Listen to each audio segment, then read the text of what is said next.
ලක්විරෝ දායකත්ව ධර්මදේශනය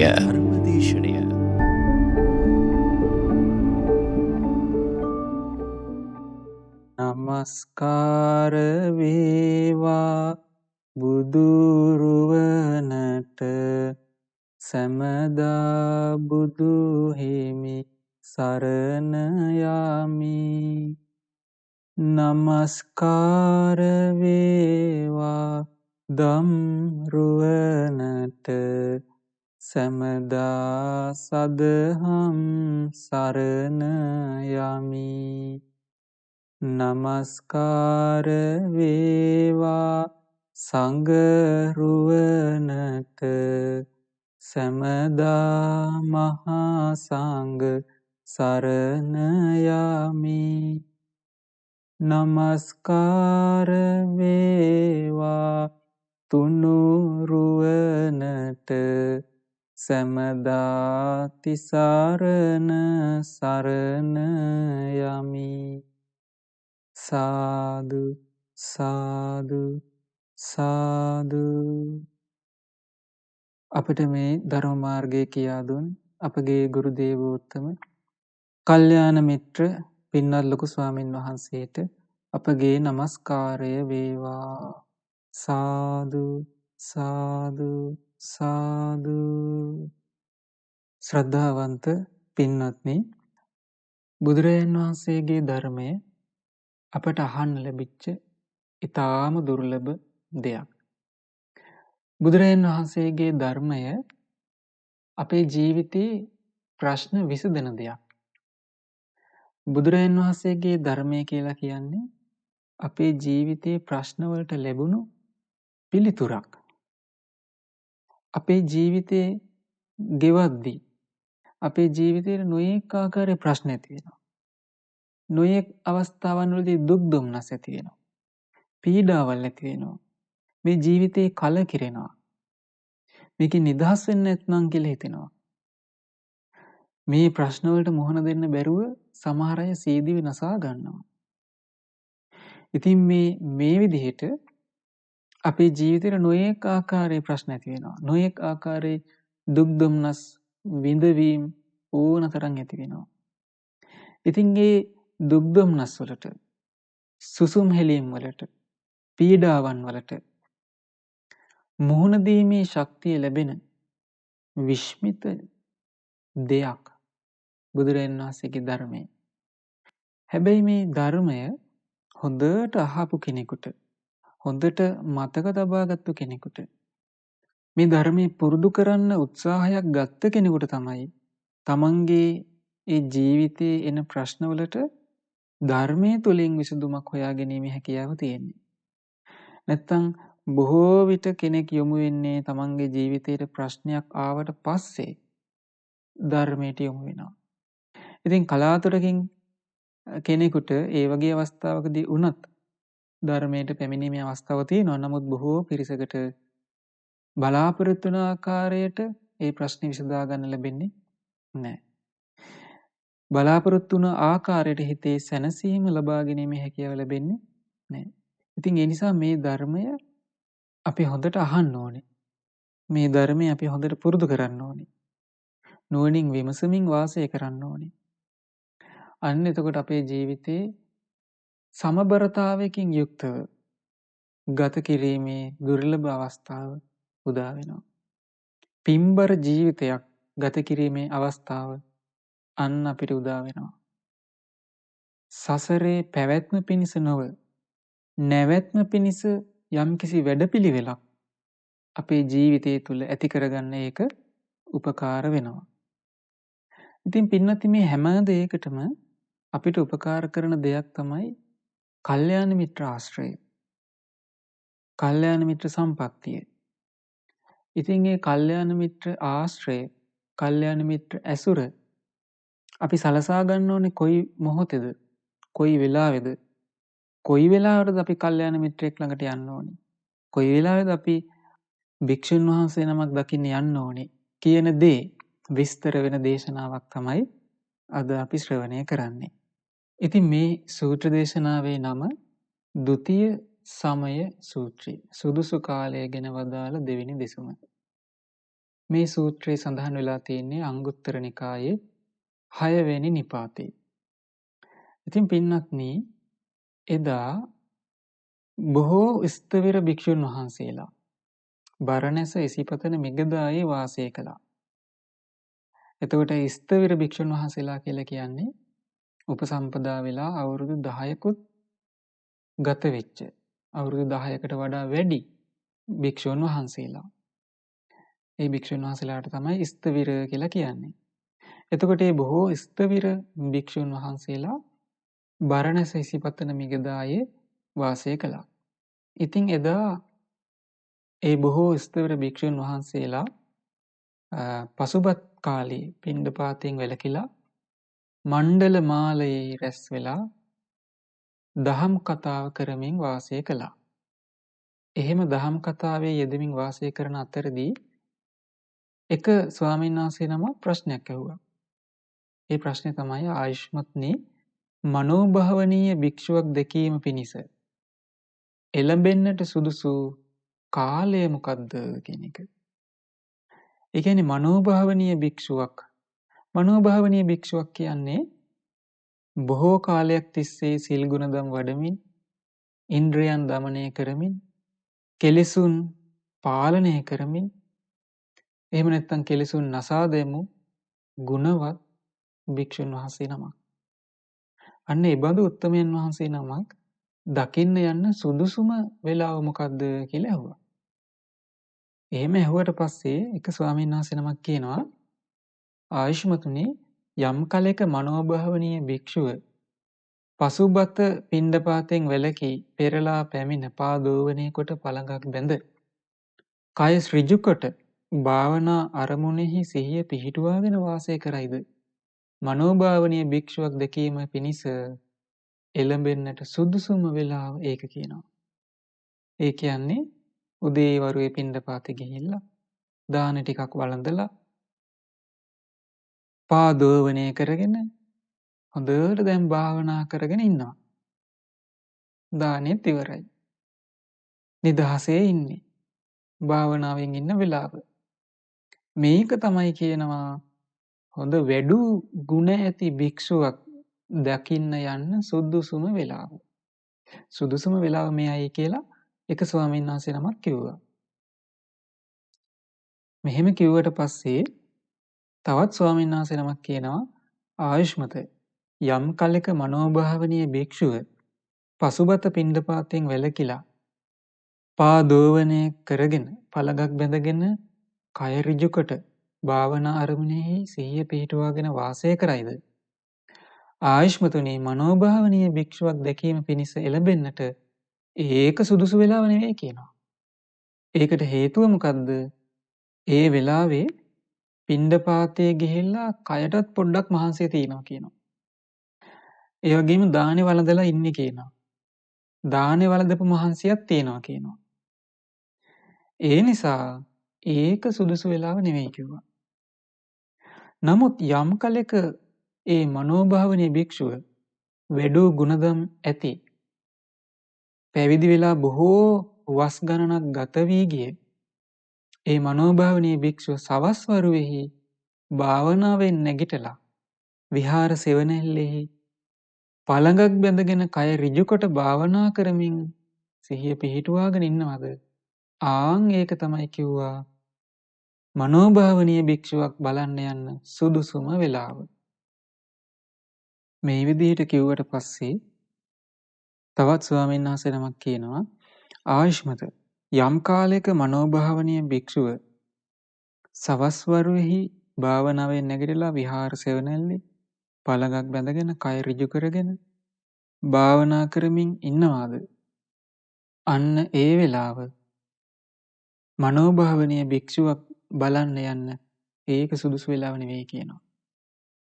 ඒකට හේතුව තමයි කියනවා ඒ භික්ෂුව විසින් දහවල් කාලයේ යම් සමාධි නිමිත්තක් මෙනෙහි කරාද එසමයෙහි ඔහුගේ මනසෙහි ඒ සමාධි නිමිත්ත හැසිරෙනවා කියනවා.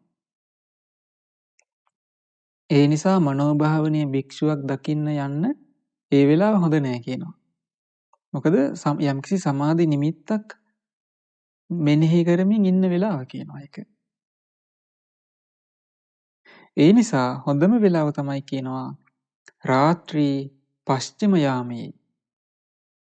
ඒ වෙලාවට ඒ භික්ෂුව නැගිටලා පළඟක් බැඳගෙන කය ඍජු කරගෙන භාවනා කරමින් ඉන්න වෙලාව කියනවා. ඒ නිසා රාත්‍රී පශ්චිම යාමයේ මනෝභාවනීය භික්ෂුවක් බලන්න යන්න බොහෝම හොඳයි කිව්වා. මෙහෙම කිව්වට පස්සේ තවත් භික්ෂුන් වහන්සේ නමක් කියනවා ආයුෂ්මත යම් කලක මනෝභාවනීය භික්ෂුව රාත්‍රී පශ්චිම යාමයේ නැගිටලා පළඟක් බැඳගෙන කය ඍජු කරගෙන භාවනා කරමින් ඉන්නවාද? අන්න ඒ වෙලාවට ඒ භික්ෂුවගේ කයෙහි ඕජස නැගී තියෙන වෙලාව කියනවා. ඒ භික්ෂුවට බුදුරජාණන් වහන්සේගේ ශාසනය මෙනෙහි කරන්න හරිය පහසුයි කියනවා. ඒ නිසා ඒකට බාධාවක් වෙනවා කියනවා ඒ වෙලාවේ ගියොත්. ඒ නිසා ඒක සුදුසු කාලේ නෙවෙයි කිව්වා. දැන් මේ විදිහට මේ බරණැස ඒ වැඩ හිටපු ස්ථවිර භික්ෂුන් වහන්සේලා කතා වෙනවා මොකද්ද භික්ෂුවක් බලන්න යන්න හොඳම වෙලාව. දැන් මේ විදිහේ කතා බහක් අදටත් තියෙනවනේ නේද? අදටත් තියෙනවා සමහරු කියනවා හවස් වෙලා යන්න කියනවා. 3ත් 4ත් අතර යන්න කියනවා. ගිලම්පස ටිකක් වළඳන වෙලාවට යන්න කියනවා. උදේ දාහන ඉවරච්ච වෙලාවට යන්න කියනවා. මේ විදිහට අදටත් මිනිස්සු අතර කතාවක් තියෙනවා. භික්ෂුන් වහන්සේ නමක් ස්වාමීන් වහන්සේ නමක් බැහැ දකින්න යන්න මේක තමයි සුදුසුම වෙලාව කියලා. ඉතින් එදත් ඒ ස්වාමීන් වහන්සේලා මේක කතා කර කර හිටියා. එතකොට බලන්න පින්නොත් ඒකෙන් අපිට තවත් තේරෙන දෙයක් තමයි ඒ කාලේ ස්වාමීන් වහන්සේලා කොහොමද වාසය කරලා තියෙන්නේ. මේ උදේ, දවල්, හවස, රාත්‍රී කියලා නෑ. ඒ සෑම මොහොතකම තමන් දාන ටික වළඳලා විවේකීව භාවනානුයෝගීව වාසය කරලා තියෙනවා.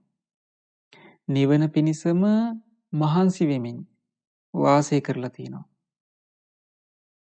ඉතින් ඒ නිසා තමයි මේ ස්වාමීන් වහන්සේලා කතා වෙන්නේ මේ වෙලාව ගියොත් බාධාවක්. මේ වෙලාවට ගියොත් බාධාවක්. මේ වෙලාවට ගියොත් බාධාවක්. අපි බාධා නොවන වෙලාවක යන්න ඕනේ. කියලා මේ විදිහට කතා වෙන්නේ ඒකයි. ඒතර බලන්න මොනතරම් දුරකට ඒ ස්වාමීන් වහන්සේලා මේ කාරණාව කල්පනා කරලා තියෙනවද?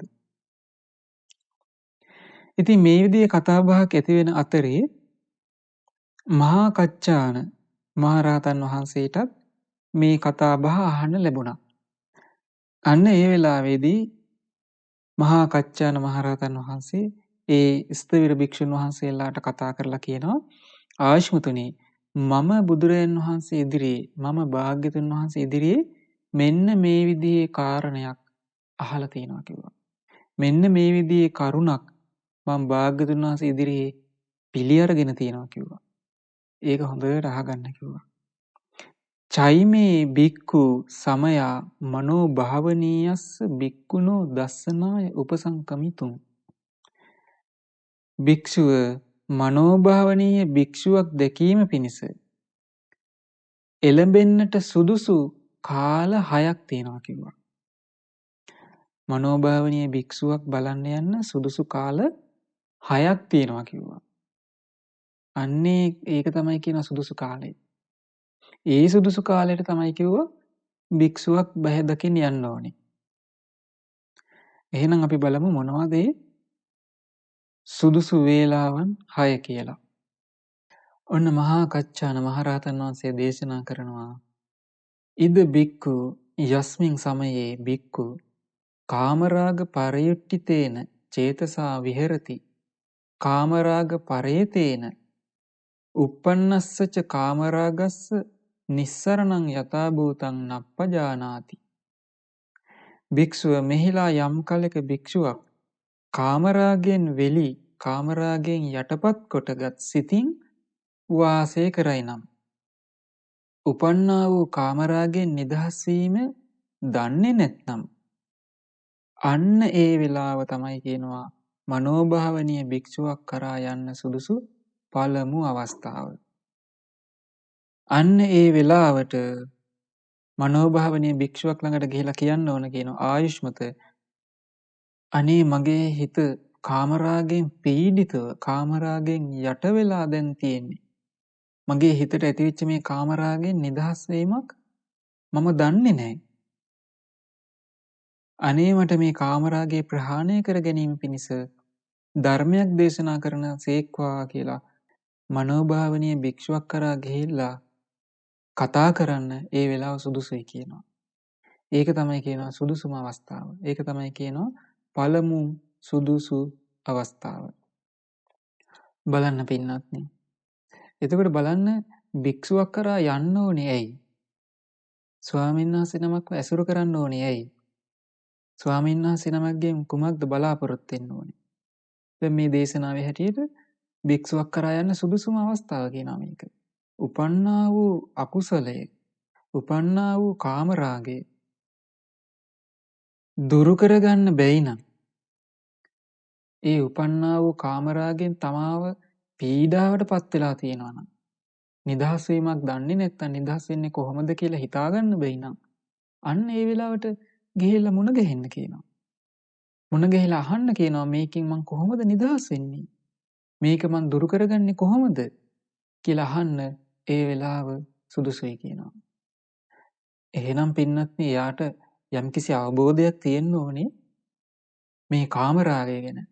මේ කාමරාගය නිසා මිනිස්සු මොනතරම් අකුසල් රැස් කරගන්නවද?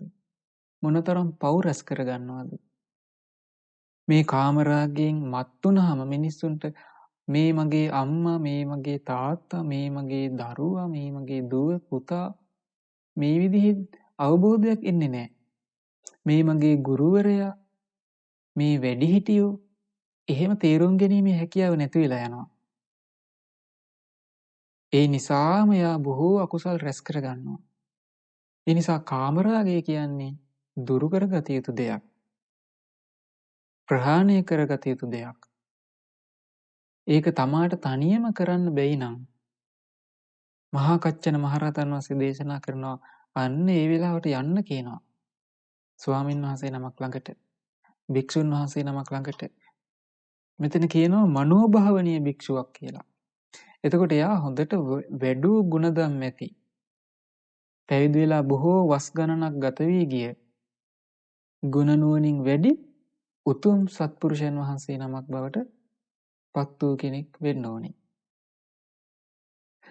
ඊළඟට මේ මහා කච්චාන මහරහතන් වහන්සේ දේශනා කරනවා ඒ වගේම යම් අවස්ථාවක භික්ෂුවක් දේශයෙන් වෙලි දේශයෙන් යටකොටගත් සිතින් වාසය කරයි නම් උපන්නා වූ දේශයෙන් නිදහස් වීම දන්නේ නැත්නම් ආන් ඒ වෙලාවට යන්න කියනවා ස්වාමීන් වහන්සේ නමක් බලන්න. එතකොට මේක දවල් වෙන්න පුළුවන්, උදේ වෙන්න පුළුවන්, රෑ වෙන්න පුළුවන්, පාන්දර වෙන්න පුළුවන්. තමන්ගේ හිතේ අධික ද්වේෂයෙන් පීඩාවට පත් වෙලා නම් මේ ද්වේෂය දුරු කරගන්න බැයි නම් තේරෙන්නේ නැත්නම් අන්න ඒ වෙලාවට ගිහිලා කියන්න කියනවා අනේ ස්වාමීනි මගේ හිත ද්වේෂයෙන් යට වෙලා, ද්වේෂයෙන් කැළඹිලා මේ ද්වේෂය මට දුරු කරගන්න බෑ. අනේ මට මේ ද්වේෂය දුරු කර ගැනීම පිණිස උපකාර කරනසේක්වා කියලා මනෝභාවනීය භික්ෂුවක් බලන්න යන්න. ඒක තමයි කියනවා සුදුසුම අවස්ථාව. ඒක තමයි කියනවා සුදුසුම වෙලාව. එතකොට බලන්න පින්වත්නි දැන් අද කාලේ ගත්තාම මේ හිතට එන ද්වේෂය, හිතට එන අමනාපය, හිතට එන නුරුස්සන ගති දුරු කරගන්න බැරි නිසා මේ ලෝකේ මොනතරම් පිරිසක් දුකසේ වාසය කරනවද? එකිනෙකාට බැනගනිමින් වාසය කරනවද? එකිනෙකාගේ වැරදි අඩුපාඩු කතා කරමින් වාසය කරනවද? ඒ ද්වේෂය දුරු කරගන්න බැරි නිසා, ද්වේෂය ප්‍රහාණය කරගන්න බැරි නිසා, ඒ ද්වේෂයෙන්ම යට වූ සිතින් වාසය කරන නිසා අවියායුධ අරගෙන කී දෙනෙක් නම් එකිනෙකාට කපා කොටා ගන්නවද? එකිනෙකාව නසන්න මොනතරම් භයානක අවියායුධ හදලා තියෙනවද? මේ උපන්නා වූ ද්වේෂය දුරු කරගන්න බැරි නිසා. උපන්නා වූ ද්වේෂයෙන් යට වෙලා කරන වැඩ. එතකොට යම්කිසි කෙනෙකුගේ හිතට ද්වේෂයක් ආවම ඒක පෝෂණය කරන්නේ නැතුව ඒක වහ දුරු කරගන්න ඕනේ. පින්වත්නි, විශේෂයෙන්ම මේ කාලේ අපි ගොඩාක් ඉවසීමෙන්, ගොඩාක් මහන්සියෙන්, කැපවීමෙන් ඇති කරගන්න ඕන දෙයක් තමයි මේ මෙත්සිත කියන එක. දේශයේ තියෙන ආදීනව සිහි කර කර මෙත්සිතෙන් ඉන්න අපි හුරු වෙන්න ඕනේ. දැන් බලන්න, එක අවස්ථාවකදී ඔබ අහලා තියෙනවා සක්දෙවිඳුගේ ඒ පාණ්ඩු කම්බල සෛලාසනේ එක්තරා අවස්ථාවකදී ඊටාම විරූපී යක්ෂයෙක් ගෙහිලා ඉඳගත්තා. එතකොට ඒ අනිත් දෙවිවරු සියලු දෙනා ඒ විරූපී යක්ෂයාට බනින්න ගත්තා. අධික කේන්තියෙන්, අමනාපයෙන් දරුණු වචන කියන්න ගත්තා. දැන් මේ යක්ෂයාට බනින්න නපුරු වචන කියන්න ඒ යක්ෂයා ලස්සන වුණා. කැත ගතිය නැති වෙලා ගියා. ප්‍රියමනාප හරී ලස්සන කෙනෙක් බවට පත් වුණා. ලස්සන දෙවියෙක් බවට පත් වුණා. ඉතින් ඒ වෙලාවේ එතෙන්ට එනවා සක්දෙවිඳු. සක්දෙවිඳු ආවට පස්සේ කියනවා, අනේ ස්වාමිනී, ඔබ වහන්සේගේ ආසනේ මහ විරූපී යක්ෂයෙක් ඉඳගත්තා. ඒ යක්ෂයාව අපි එලවන්න උත්සාහ කරද්දී, අපි ඒ යක්ෂයාට බනිද්දී මේ යක්ෂ ස්වරූපේ නැති වෙලා ගිහලා හරිය ලස්සන දෙවි කෙනෙක් බවට පත් වුණානේ. ස්වාමිනී, මේක හරි පුදුමයි කිව්වා. අන්න ඒ වෙලාවේ සක්දෙවිඳු ඒ යක්ෂයා ඉදිරියේ දන ගහගෙන වැඳගෙන කියනවා, නිදුකාණනි, මමයි සක්දෙවිඳු. පින්වත, මමයි සක්දෙවිඳු කියලා කියනකොට අර තිබිච්ච ලස්සන ටික ටික නැති වෙලා ගියා. ටික නැති වෙලා ගිහිල්ලා විරූපී යක්ෂයෙක් බවට පත් වෙලා නොපෙනී ගියා. ඒ වෙලාවේ සක්දෙවිඳු තමන්ගේ ආසනයේ වාඩි වෙලා කියනවා, පින්වත් දෙවිවරුනි, ඔබලා දන්නවද ඒ කවුද කියලා? ඒ තමයි කිව්වා, ද්වේෂය අනුභව කරන යක්ෂයෙක් කිව්වා. එතකොට බලන්න පින්වත්නි, අපි ද්වේෂයෙන් වාසය කරනකොට, ද්වේෂයෙන් යට වූ සිතින් වාසය කරද්දී ඒ ද්වේෂය අනුභව කරන්න කෙනෙක් ඉන්නවා. ඒ ද්වේෂය ආහාරයට ගන්න කෙනෙක් ඉන්නවා. අපි තරහෙන් ඉන්න සෑම මොහොතකම අපි අමනුෂ්‍යෙක් පෝෂණය කරනවා. අපි අමනුෂ්‍යයෙකුට කන්න දෙනවා. දැන් බලන්න, සතෙකුට කන්න දුන්නොත් මොකද වෙන්නේ? අපි හිතමු බල්ලෙකුට, පූසෙකුට අපි ආදරෙන් කතා කරලා කන්න දෙනවා කියලා. හැමදාම බල්ලෙකුට, පූසෙකුට කන්න දුන්නොත් ඒ බල්ලා, ඒ පූසා තමන්ගේ වසඟයටපත් වෙන්නේ නැද්ද? තමන් වටේම කැරකි ඉන්නේ නැද්ද? තමන්ගේ ගෙදරටම නැවත එන්නේ නැද්ද? ඇයි? ඒ සතා දන්නවා මං යැපෙන්නේ මෙතනින්. මට ආහාර ලැබෙන්නේ මෙතනින්. මට මෙතන හිටියොත් කන්න ලැබෙනවා. මට මෙතන හිටියොත් පහසුවෙන් ඉන්න ලැබෙනවා කියලා ඒ සතා දන්නවා. ඒ නිසා නැවත එතෙන් එනවා. එතන අතහැරලා යන්න හිතන්නේවත් නැහැ. එතකොට ඔබ හිතන්න, ඔබ අමනුෂ්‍යයෙක් පෝෂණය කරනවා නම්, ඔබ අමනුෂ්‍යයෙකුට කන්න බොන්න දෙනවා නම්, ඒ අමනුෂ්‍යයත් එහෙම තමයි. එයාට ආහාර තියෙන තැන එයා ඉන්නවා. කන්න බොන්න තියෙන තැන එයා එතන ඉන්නවා. එතකොට අද මේ ලෝකේ කී දෙනෙක් නම් අමනුෂ්‍යයන්ව පෝෂණය කරනවද? ඉතින් ඒ නිසා මේ ද්වේෂයේ ආදීනව සිහි කර කර කල්යාණ මිත්‍රයන් ඇසුරු කරමින් මේ ද්වේෂය දුරු කරගන්න ඕනේ. හිතට තරහ එනවා. හිතට තරහ එනකොට පින්නත්නි, එයා ගොඩාක් දක්ෂ වෙන්න ඕනේ. ඒ වෙලාවේ නිශ්ශබ්දව ඉඳලා, ඉවසීමෙන් ඉඳලා, දරුණු වචන, නපුරු වචන නොකියා ඉඳලා, තමන්ගේ හිත සංසිඳුණට පස්සේ මේ ඇතිවෙච්ච ප්‍රශ්නේ, ගැටලුව විසඳ ගන්න. ඉතින් මේක යම්කිසි විදිහකට ධර්මයේ පුරුදු කරගත්තේ නැති කෙනෙකුට, ධර්මයේ අහපු නැති කෙනෙකුට, ධර්මයේ ගැන වැටහීමක් නැති කෙනෙකුට, අකුසල් අඳුනා නොගත් කෙනෙකුට, හිතේ සැබෑ ස්වභාවය අඳුනා නොගත් කෙනෙකුට මේක කරන්න දුෂ්කරයි. එහෙනම් එයා මොකද්ද කරන්න ඕනේ? මේ ධර්මය හොඳට අහන්න ඕනේ. ධර්මයෙන් කියවෙනවා අපේ ජීවිතයේ ස්වභාවය. අපේ ජීවිතයේ සත්‍ය ස්වභාවය කියවෙනවා. එතකොට ධර්මය අහද්දී තමන්ගේ ජීවිතයේ තියෙන අඩුපාඩු එයා දකිද්දී දැනගනිද්දී එයාට අවස්ථාවක් ලැබෙනවා ධර්මයේම පිහිට කරගෙන ඒවා දුරු කරගන්න. ඉතින් ඒ විදිහට ධර්මය පුරුදු කරන කෙනෙකුට තමයි මේ අකුසල් දුරු කර ගැනීමේ අවස්ථාව උදා වෙන්නේ. ඉතින් මහා කච්චාන මහරහතන් වහන්සේ කියනවා තමන්ගේ හිතට තරහක් ආවනම් ඒ තරහ දුරු කරගන්න බැයි නම් ඒ තරහෙන් තමාව යට වෙලා ඉන්නවනම් අන්න ඒ වෙලාවට වෙලාව බල බල ඉන්න එපා කියනවා. මනෝභාවනීය භික්ෂුවක් කරා යන්න කියනවා. මනෝභාවනීය භික්ෂුවක් හමු වෙලා තමන්ගේ ඒ අකුසලයේ දුරු කරගන්න අවවාදයක් ලබා ගන්න කියනවා. ධර්මයක් ශ්‍රවණය කරන්න කියනවා. ඒ අකුසලයේ දුරු කරගන්න කියනවා. එහෙනම් බලන්න මේ අකුසල් දුරු කර ගැනීම පිණිසයි භික්ෂුවක් ඇසුරු කරන්න ඕනේ. කුසල ධර්මයන් උපදවා ගැනීම පිණිසයි භික්ෂුවක් ඇසුරු කරගන්න ඕනේ. එහෙම නැතුව නූපන් සැක උපද්දවා ගැනීම පිණිස නෙවෙයි.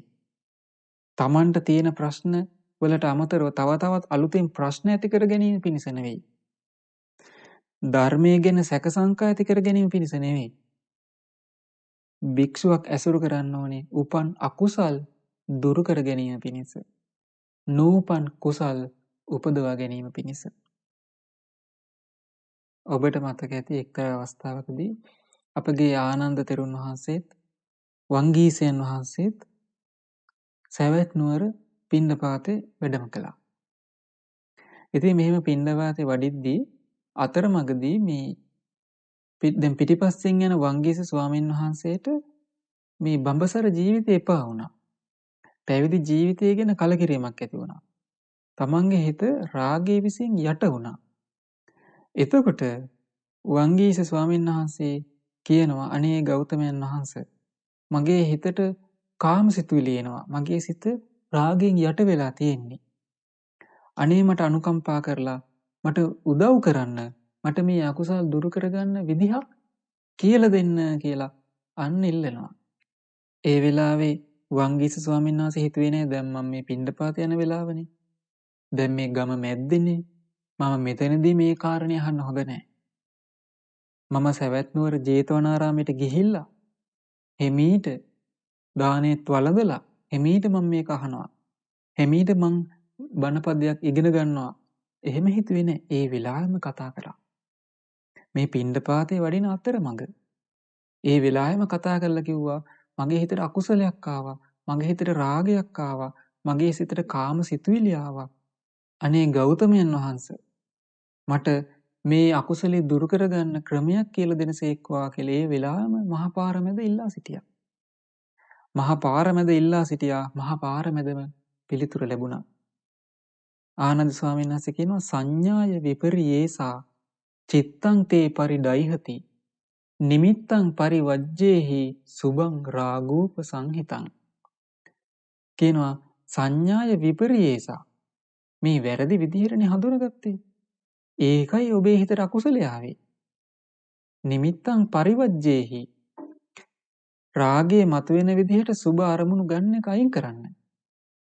සංකාරේ පරතෝ පස්ස දුක්ඛතෝ මාච අත්තනෝ නිබ්බා පේහි මහා රාගං මා ඩයිහිත්තෝ පුනප්පුනං. කියනවා සංකාරේ පරතෝ පස්ස මේ සකස් වෙච්ච දේවල් අනුන්ගේ දෙයක් හැටියට බලන්න කියනවා. දැන් බලන්න මේ මහා පාර මැද මේ පිණ්ඩපාතේ වඩිමින් සිටිද්දී මේ අවවාදය ලැබෙන්නේ. සකස් වෙච්ච දේවල් අනුන්ගේ දෙයක් හැටියට බලන්න කියනවා. මේ අපිට හොඳ අවවාද මේවා. මේ සකස් වෙන සෑම දෙයක්ම අපි ගන්නේ මම කියලානේ. මගේ කියලානේ. මගේ ආත්මය කියලානේ. මේ සකස් වෙන දේවල් පරතෝ පස්ස අනුන්ගේ කියලා දකින්න කියනවා. දුක්ඛතෝ දුකට අයිති දෙයක් හැටියට දකින්න කියනවා. මාච අත්තතෝ තමන්ගේ දෙයක් වශයෙන් බලන්න එපා කියනවා. නිබ්බාපේහි මහා රාගං ඔය මහා රාග ගින්න ඉක්මනට නිවා ගන්න කියනවා. මා ඩයිහිත්තෝ පුනප්පුනං ආයෙම ඔය ගින්නට පිච්චෙන්න එපා කියනවා. ආයෙ පිච්චින්න එපා කියනවා. නැවත ඔය ගින්නට දැවෙන්න එපා කියනවා. එහෙනම් කොහොමද නොදෙවී ඉන්නේ? ආය ආය පිච්චෙන්නේ නැතුව ඉන්නේ කොහොමද? සංකාරයේ පරතෝ පස්ස මේ සකස් වෙන දේවල් අනුන්ගේ හැටියට බලන්න පුරුදු වෙන්න ඕනේ.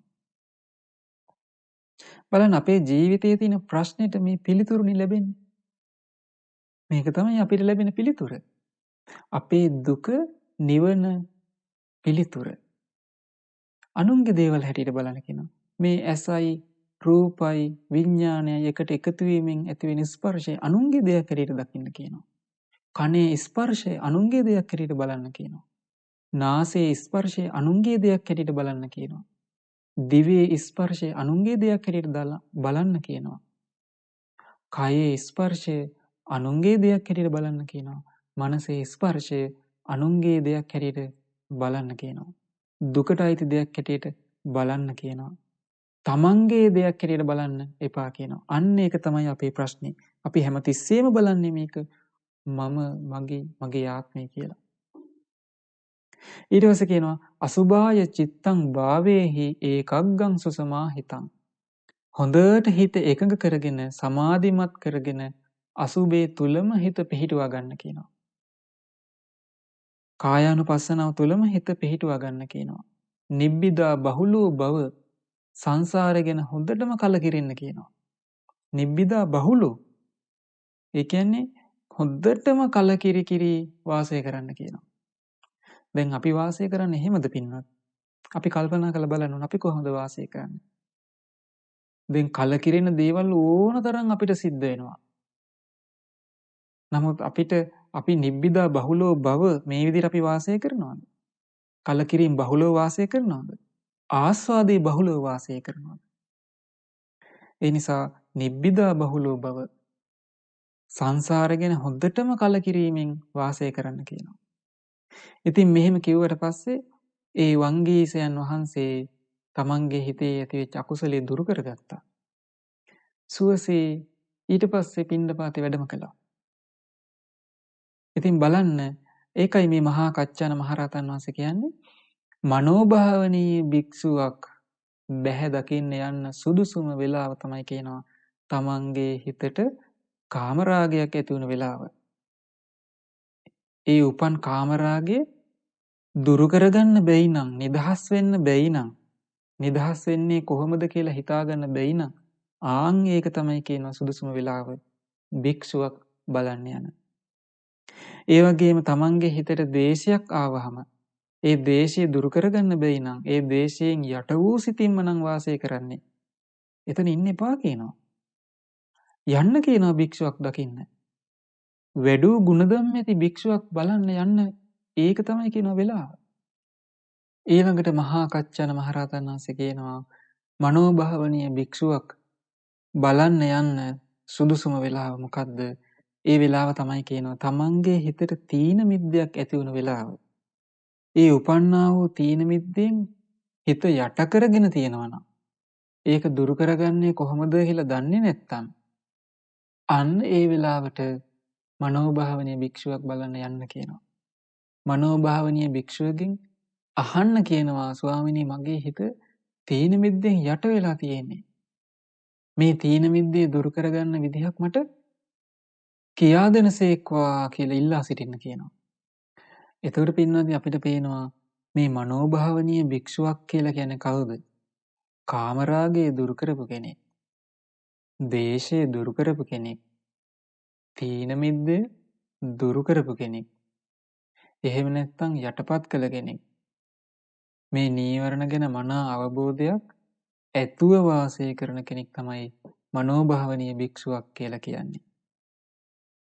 ඉතින් ඊට පස්සේ මහා කච්චාන මහරහතන් වහන්සේ කියනවා ඒ වගේම යම් කලෙක භික්ෂුවක් උද්දච්ච කුක්කුච්චයෙන් වෙලි උද්දච්ච කුක්කුච්චයෙන් යටකොටගත් සිතින් වාසය කරනවා නම් ඒ උපන්නා වූ උද්දච්ච කුක්කුච්චය දුරු කරගන්න විදිහක් ගැන දන්නේ නැත්තම් ආන් ඒ වෙලාවට මනෝභාවනීය භික්ෂුවක් හොයාගෙන යන්න කියනවා. තමන්ගේ හිත විසිරෙනවා නම් පසුතැවීම නම් ඇති වෙන්නේ පසුතැවිතැවීම නම් ඉන්නේ අන්න ඒ වෙලාවට මනෝභාවනීය භික්ෂුවක් හොයාගෙන යන්න කියනවා. ගිහිල්ලා තමන්ගේ ප්‍රශ්නෙට විසඳුම ගන්න කියනවා. ඔබට මතක ඇති චන්න ස්වාමීන් වහන්සේ. චන්න ස්වාමීන් වහන්සේට භාග්‍යතුන් වහන්සේ පිරිනුවන් පාන්න කලින් බ්‍රහ්ම දණ්ඩනය පනවනවා. ඉතින් ඊට පස්සේ චන්න ස්වාමීන් වහන්සේට සිද්ධ වුණා රහතන් වහන්සේලාගේ කුටියක් ගානේ යන්න.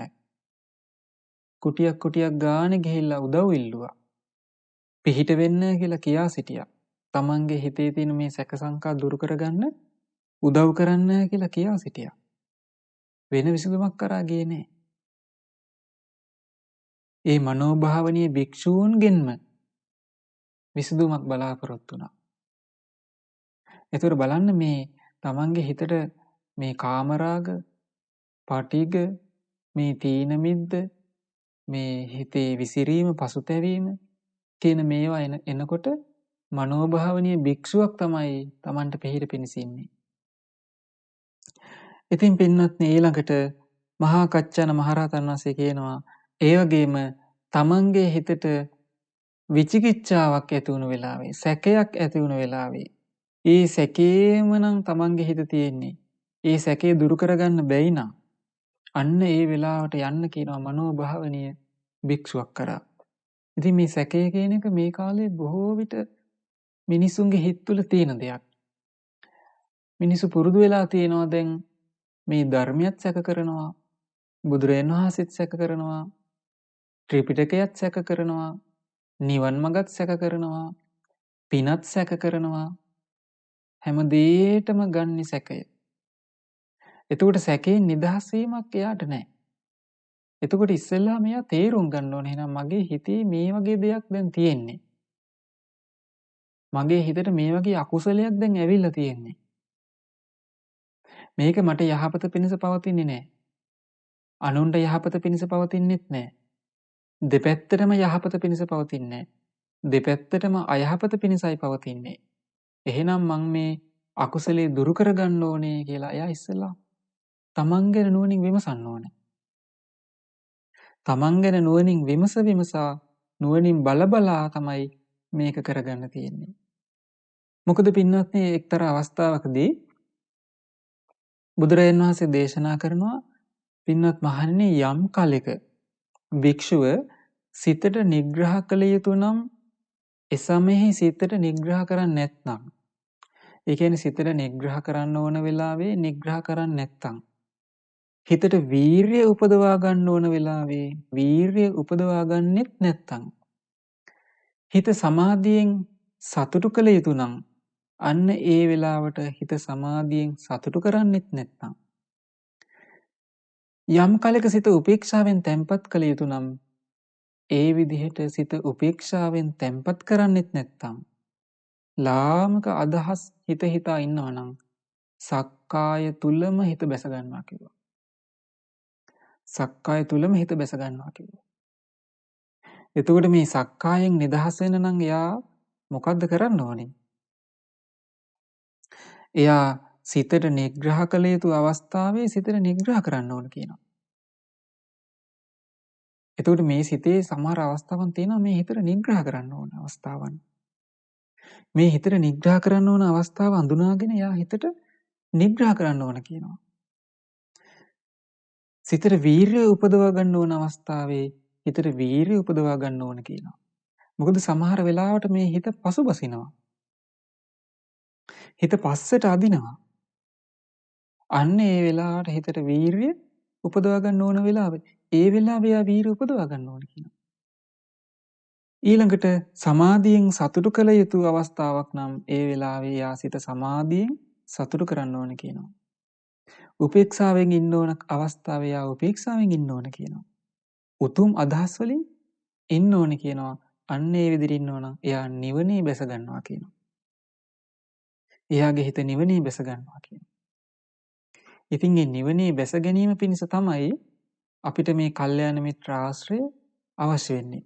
මනෝභාවනීය භික්ෂූන්ගේ ඇසුර උවමනා වෙන්නේ. ඒ වගේම යම් භික්ෂුවක් යම් නිමිත්තකට පැමිණ යම් නිමිත්තක් මෙනෙහි කරන කල්හි මේ ජීවිතයේදීම ආශ්‍රවයන්ගේ ඡය වීමක් වෙයිද? ඒ නිමිත්ත නොදනී නම් නොදකී නම් අන්න ඒ වෙලාවට මනෝභාවනීය භික්ෂුවක් කරා යන්න සුදුසුයි කියනවා. ගෙහිල්ලා කියන්න කියනවා ආයුෂ්මත මම යම් නිමිත්තකට පැමිණිලා වාසය කරද්දී මේ ජීවිතේදීම ආශ්‍රවයන් ඡය වෙනවා නම් එහෙම නිමිත්තක් මම දන්නේ නැහැ. එහෙම දෙයක් මම දකින්නේ නැහැ. අනේ මට ආශ්‍රවයන්ගේ ඡය වීම පිණිස ධර්මයේ දේශනා කරනසේක්වා කියලා මේ මනෝභාවනීය භික්ෂුවට ගිහිලා කියන්න කියනවා. අන්න ඒක තමයි කියනවා මනෝභාවනීය භික්ෂුවක් දකින්න යන්න සුදුසු 6 වෙනි අවස්ථාව. ඔබට මතක ඇති එක්තරා අවස්ථාවකදී අනුරුද්ධ මහරහතන් වහන්සේ සාරිපුත්ත මහරහතන් වහන්සේ ළඟට ගිහිල්ලා කියනවා අනේ ස්වාමීනි සාරිපුත්තයන් වහන්සේ මට දසදහසක් ලෝක ධාතුව පේනවා කියනවා. මම දෙවියන් බ්‍රහ්මයන් එක්ක කතා බහ කරනවා කියනවා. ඒ වගේම මගේ වීරිය හොඳට පිහිටලා තියෙන්නේ කියනවා. මගේ සිතත් සතර සතිපට්ඨානෙමයි තියෙන්නේ කියනවා. එහෙම තියෙද්දි මගේ හිත නිකලෙස් වෙන්නේ නෑනේ. මගේ හිත නිකලෙස් වෙන්නේ නෑනේ. අනේ මගේ හිත නිකලෙස් වෙන්නේ යම් විදිහකට නම් ඒ විදිහේ ධර්මයක් මට දේශනා කරනසේක්වා කියලා ඉල්ලා සිටියා. අන්න බලන්න. සිතේ නිකලෙස් භාවයේ ඇතිවෙන නිමිත්ත සාරිපුත්ත මහරහතන් වහන්සේගෙන් ඇහුවා අනුරුද්ධ මහරහතන් වහන්සේ.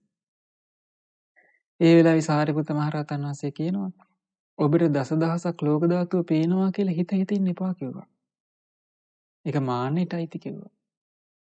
ඔබේ වීරිය හොඳට පිහිටලා තියෙනවා කියලා හිතන්නත් එපා කිව්වා. ඒක හිතේ වැඩිවීමට උපකාර කරන්නේ නැහැ කිව්වා. ඊළඟට මම මෙච්චර සිහියෙන් වාසය කරද්දිත් මගේ සිතේ කෙලෙස් දුරු වෙන්නේ නැහනේ.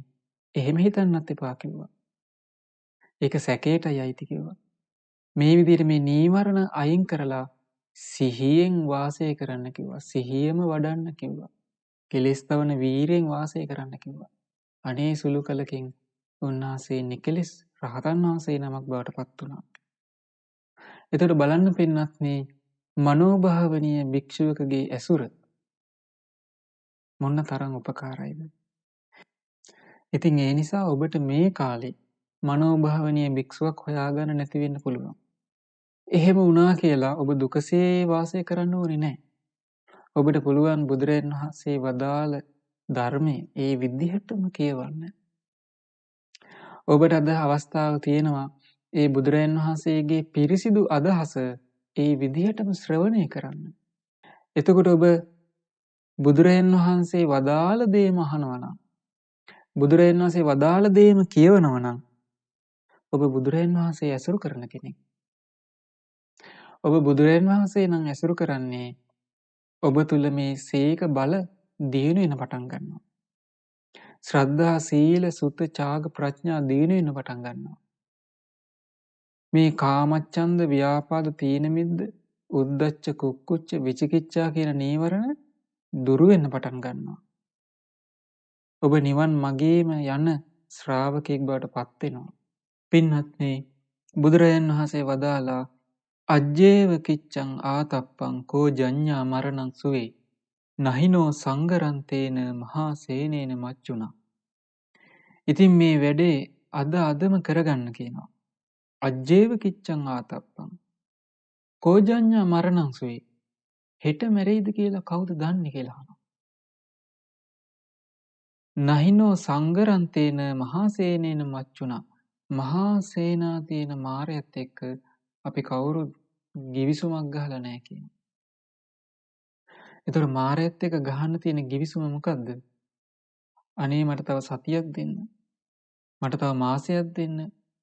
මං තව අවුරුද්දක් ජීවත් වෙනවා. මේ විදිහට අපි කවුරුත් මාරයත් එක්ක ගිවිසුම් ගහලා නැහැ. ගිවිසුමකින් තොරවයි අපි ඉන්නේ. ගිවිසුමකින් තොරව නම් අපි ඉන්නේ. අපි ඕනම වෙලාවක කතා කරන ඕනම වෙලාවක අපි යන ලෑස්ති වෙන්න ඕනේ.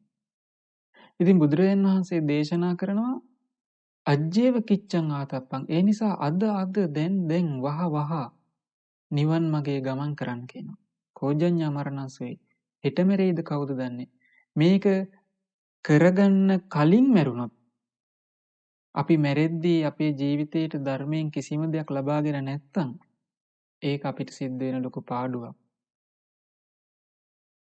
මැරෙන්න කලින් අපි ධර්මයෙන් අපේ ජීවිතේට යම්කිසි දෙයක් ලබා ගන්න පුළුවන් වුණොත් ඒක අපේ ජීවිතේට ලැබෙන උතුම්ම ලාභයක්. ඉතින් මේ ලාභය අපි කවුරුත් මැරෙන්න කලින් ලබා ගන්න ඕනේ. ඉතින් ඒ නිසා මේ පින්වත් සියලු දෙනාටම අද දවසේ මේ ශ්‍රවණය කළ උතුම් ධර්මයේ පිහිට කරගෙන පිළිසරණ කරගෙන උතුම් කල්යාණ මිත්‍ර ඇසුර සත්පුරුෂ ඇසුර ලබාගෙන තමන්ගේ අකුසල් දුරු කරගෙන සුවසේම චතුරාර්ය සත්‍ය ධර්මය අවබෝධ කරගෙන සංසාර දුකින් නිදහස් වීමේ වාසනාව හැම දිනාටම උදා වේවා. සාදු සාදු සාදු. පුණ්‍යානුමෝදනාව. අද දින ලක්විරු දායකත්ව ධර්ම දේශනාව සඳහා අනුග්‍රහය දරන්නේ පුත්තලම පාර ආනමඩුව පදිංචි පින්වත් KHM උක්කුබණ්ඩා මහත්මයා විසින්. ඉතින් එතුමා බලාපොරොත්තු වෙනවා වසර 21කට පෙර අපවත් වී වදාළ පින්වත් ධම්මජින්න ස්වාමින් වහන්සේට, ඒ වගේම මීට වසර 84කට පෙර මිය පරලොව ගිය කවිරාල පියාණන්ට, වසර 1මාරකට පෙර මිය පරලොව ගිය රම්මැණිකා මෑණියන්ට, ඒ වගේම වසර 27කට පෙර මිය පරලොව ගිය ඩිංගිරි අම්මා මෑණියන්ට පින් අනුමෝදන් කරන්න. ඉතින් නම් සඳහන් මිය පරලොව යන්නට යෙදුණු ඒ සියලුම ඥාතීන්ට මේ රැස් කළ සියලු පුණ්‍ය ධර්මයන් අනුමෝදන් වෙත්වා. ඒ වගේම දායකත්වයේ දරූ සියලු දෙනා නමින්, නන් අයුරින් උදව් උපකාර කළ සියලු පින්නතුන් නමින් අනන්ත සසර පුරාවට මියගිය සියලුම ඥාතීන්ට මේ පුණ්‍ය ධර්මයන් අනුමෝදන් වෙත්වා. ඒ සියලු ඥාතීන්ගේ පරලොව ජීවිත සුවපත් වේවා, සැපවත් වේවා, වහවහා සංසාර දුකින් අත් මිදෙත්වා. සාදු සාදු සාදු. රැස් කළ සියලු පුණ්‍ය ධර්මයන් සියලුම පින් කැමති දෙවිවරුන්ට අපි අනුමෝදන් කරමු. විශේෂයෙන්ම ගටීකාර බ්‍රහ්ම රාජයාට, සක් දෙවිඳුන්ට, සතරවරම් දෙවිවරුන්ට, සෙන්පති දෙවිවරුන්ට, ඒ වගේම සුමන සමන් දෙවියන්ට, ආලවක සෙන්පතිතුමාට, පොළොවාසී දෙවියන්ගේ පටන් සියලුම දිව්‍ය ලෝකවල සිටින සියලුම දෙව් බඹුන්ට මේ රැස් කළ සියලු පුණ්‍ය ධර්මයන් අනුමෝදන් වෙත්වා. දෙවියන්ගේ දිව්‍ය යසීසුරු වඩාත් වර්ධනය කර ගනිත්වා. ශ්‍රද්ධා සීලාදී ගුණධර්ම දියුණු කර ගනිත්වා. දෙවියන්ගේ දැහැමි රැකවරණේ ආරක්ෂාව පිහිට පිළිසරණ මේ පින්වත් සියලු දෙනාටම සලසා දෙත්වා. සියලු දෙවියෝද උතුම් චතුරාර්ය සත්‍ය ධර්මයේ අවබෝධ කර ගනිත්වා. සාදු සාදු සාදු. රැස් කළ සියලු පුණ්‍ය ධර්මයන් අපගේ ගුරු දේවෝත්තම කල්යාණ මිත්‍ර පින්වත් ලොකු ස්වාමීන් වහන්සේට මේ පුණ්‍ය ධර්මයන් අනුමෝදන් වෙත්වා. නිදුක් නිරෝග සුවපත් භාවයේ සැලසේවා, දීර්ඝායුෂ සැලසේවා. සුවසේම චතුරාර්ය සත්‍ය ධර්මයේ අවබෝධ කර ගැනීම පිණිස මේ පුණ්‍ය ධර්මයෝ උපකාර වේවා. සාදු සාදු සාදු. ඒ වගේම රැස් කළ සීල පුණ්‍ය ධර්මයන් සුජීවත්ව සිටින 82 වන වියේ පසුවන KHM උක්කුබණ්ඩා මහතාටත්, 75 වන වියේ පසුවන ටිකිරි මැණිකා මහත්මියට, 40 වන වියේ පසුවන දීපිකා ප්‍රියදර්ශනී දියණියට, KHM ලීලාවතී දියණියට, ඒ වගේම කරුණාවතී දියණියට, මල්ලිකා දියණියට, ඒ වගේම හීම්බණ්ඩා සොයුරා ඇතුළු පවුලේ සියලුම නෑදෑ හිත මිතුරන්ට මේ රැස් කළ සියලු පුණ්‍ය ධර්මයන් අනුමෝදන් වෙත්වා. සියලු දෙනාට නිදුක් නිරෝග සුවපත් භාවයේ සැලසේවා, දීර්ඝායුෂ සැලසේවා. සුවසේම චතුරාර්ය සත්‍ය ධර්මයේ අවබෝධ කර ගැනීම පිණිස මේ පුණ්‍ය ධර්මයෝ උපකාර වේවා. සාදු සාදු සාදු. ඒ වගේම රැස් කළ සියලුම පුණ්‍ය ධර්මයන් කොරෝනා වසංගතයෙන් පීඩාවට පත්ව සිටින ලංකාවාසී ලෝකවාසී සියලු දෙනාටමත් අනුමෝදන් වෙත්වා. ඒ වගේම දායකත්වයේ දරූ සියලු පින්නතුන්ට එම පවුල්වල සුජීවත්ව සිටින අනිකුත් සියලු දෙනාට උදව් උපකාර කළ සෑම සියලු දෙනාට මේ පුණ්‍ය ධර්මයන් එකසේම අනුමෝදන් වෙත්වා සියලු දෙනාට සුවසේම චතුරාර්ය සත්‍ය ධර්මයේ අවබෝධ කර ගැනීම පිණිස මේ පුණ්‍ය ධර්මයෝ උපකාර වේවා. සාදු සාදු සාදු. ඒ වගේම රැස් කළ සියලු පුණ්‍ය ධර්මයන් මහමෙවුනා වාසී ලෝකවාසී සිල්ගුණදම් වඩන මහා සංඝරුවනටත් ඒ වගේම අනගාരികා මෑණියන් වහන්සේලාටත් පැවිදි අපේක්ෂක දූ පුතුන්ටත් ශ්‍රද්ධා කාර්ය මණ්ඩලයේ සියලු දෙනාටමත් ශ්‍රද්ධා මාසික ධර්ම දාන සමාජිකයන් සියලු දෙනාටත් ඒ වගේම මේ ධර්මයේ ශ්‍රවණය කළ ඔබ සියලු දෙනාටමත් අපගේ ගුරුවර දෙමාපියන්ටත් මේ පුණ්‍ය ධර්මයන් අනුමෝදන් වෙත්වා. හැම දෙනාගේම පවතිනා වූ කායික මානසික දුක් පීඩා දුරු වේවා. කායික මානසික සැප සැහැල්ලුව උදා වේවා. දැහැමි කටයුතු දරුවන්ගේ අධ්‍යාපන කටයුතු සාර්ථක වේවා. හැම දෙනාටම සුවසේම චතුරාර්ය සත්‍ය ධර්මයේ අවබෝධ කර ගැනීම පිණිසත් මේ පුණ්‍ය ධර්මයෝ උපකාර වේවා. සාදු සාදු සාදු. හැම දෙනාටම තෙරුවන් සරණයි. නමෝ බුද්ධාය. ලක්විරෝ දායකත්ව ධර්මදේශනය